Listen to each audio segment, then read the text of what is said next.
Ever since we set up our smart home devices to work with Alexa, movie night has been even more amazing. We can control everything in our house, so once we're in our blanket burritos, we're ready for a relaxing night uninterrupted. Alexa, dim the lights. Magical. Alexa, what's your favorite movie? The Empire Strikes Back is my all-time favorite.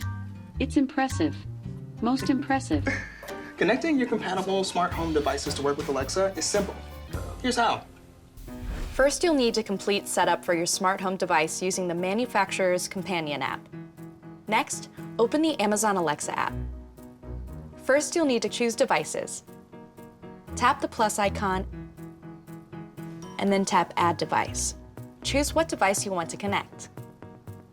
Select the brand, and then just follow the on-screen instructions.